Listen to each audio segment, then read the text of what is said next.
সীমান্তে হামলার জবাবে আফগানিস্তানের রাজধানী কাবুল এবং কান্দাহার শহরে হামলা চালিয়েছে পাকিস্তান। পরে দেশটির প্রতিরক্ষা মন্ত্রী খাজা মোহাম্মদ আসিফ আফগানিস্তানের বিরুদ্ধে প্রকাশ্য যুদ্ধ ঘোষণা করেছেন। শুক্রবার ভোর 4:18 খাজা আসিফ সামাজিক যোগাযোগ মাধ্যম এক্সে দেওয়া এক পোস্টে লেখেন, পাকিস্তান সরাসরি ও বন্ধুত্বপূর্ণ দেশগুলোর মাধ্যমে পরিস্থিতি স্বাভাবিক রাখার সর্বাত্মক প্রচেষ্টা চালিয়েছে। আমাদের ধৈর্যের বাঁধ ভেঙেছে, এখন তোমাদের সঙ্গে আমাদের প্রকাশ্য যুদ্ধ।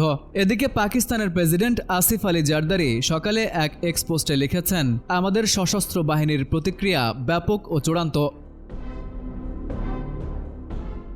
বৃহস্পতিবার পাক সীমান্তে সামরিক অবস্থান লক্ষ্য করে হামলা চালায় আফগানিস্তান। আফগান কর্মকর্তারা জানিয়েছেন, হামলায় কয়েকজন পাকিস্তানি সেনা নিহত হয়েছেন।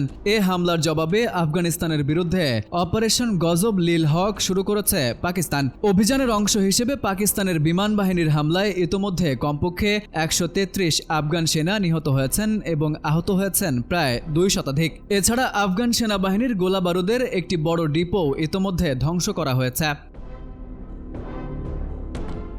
প্রধানমন্ত্রী শাহবাজ শরীফের বিদেশি সংবাদ মাধ্যম বিষয়ক মুখপাত্র মোশাররফ জাইদি এক্স বার্তায় বলেছেন, বৃহস্পতিবার দিবাগত রাত 3:45 থেকে আফগানিস্তানের বিরুদ্ধে অপারেশন গজব লিল হক শুরু করেছে PAF। অভিযানের অংশ হিসেবে ইতোমধ্যেই রাজধানী কাবুল এবং পাকতিয়া ও কান্দাহার প্রদেশের বেশ কয়েকটি সামরিক স্থাপনাকে লক্ষ্যবস্তু করা হয়েছে।